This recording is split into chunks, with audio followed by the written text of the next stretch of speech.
नमस्कार दोस्तों, उम्मीद है आप सब कुशल मंगल होंगे। आइए शुरू करते हैं आज की कहानी।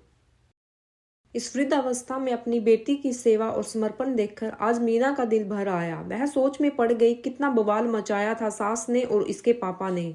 जब घर पर पता चला कि कोख में लड़की है, मेरी तो शामत ही आ गई थी। रोज घर की शांति भंग, तुम अबॉर्शन करवा लो या घर से निकल जाओ।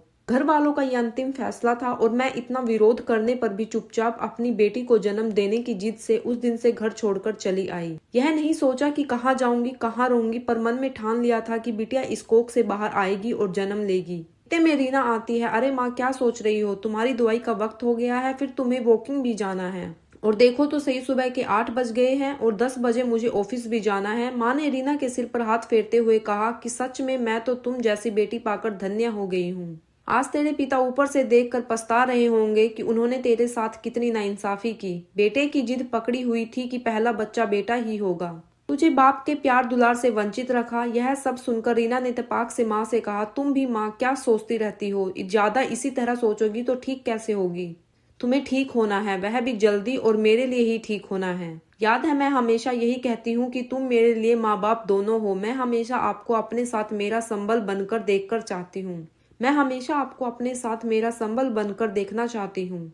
आप ही हो जिसकी बदौलत मैं आज सांस ले रही हूँ। तुम अगर साहस न दिखाती तो आज मैं इतनी सारी बच्चियों की तरह अबॉर्शन करवा दी जाती। जो समाज की दकियानूशी बातों का शिकार हो, बेटा ही चाहते हैं। क्यों माँ, कब हमारे समाज में चेतना आएगी? कहने को तो हमारा देश उन्नति कर रहा है, पर क्या विचारों से उन्नत हो पाया है? मुझे गर्व है आपकी अपने आप को मुसीबत में रखकर भी मुझे जन्म दिया। आज मैं इस काबिल हूँ कि मुझे अपनी माँ की सेवा करने का पुण्य मिल रहा है। तुम मेरे लिए भगवान हो माँ। अगर आपको कुछ हो गया तो देखना तुम्हारी रीना मर जाएगी, और देखना मैं शादी भी उसी से करूंगी जो मुझे आपके साथ स्वीकार करेगा और आपको अपनी सास नहीं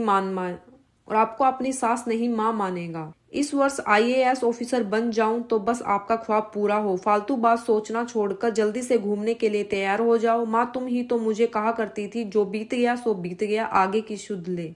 बस यही सोचकर कि आगे आने वाला हर पल हमारा अच्छा होगा, मैं मेहनत और ईमानदारी से काम करती हूँ। अब जल्दी से उठो, घूमने के लिए तैयार हो जाओ। रीना ने प्यार से डांटकर माँ से कहा। माँ की आंखों से झरझर आंसू बहने लगे। उसने साड़ी के पल्लू से आंसू पोंछते हुए कहा कि वाकई मेरी बिटिया समझदार हो गई है। वीडियो के अंत तक बने रहने के लिए आप सभी का धन्यवाद। अगर आपको ये कहानी अच्छी लगी है तो प्लीज चैनल को शेयर, लाइक और सब्सक्राइब कीजिए।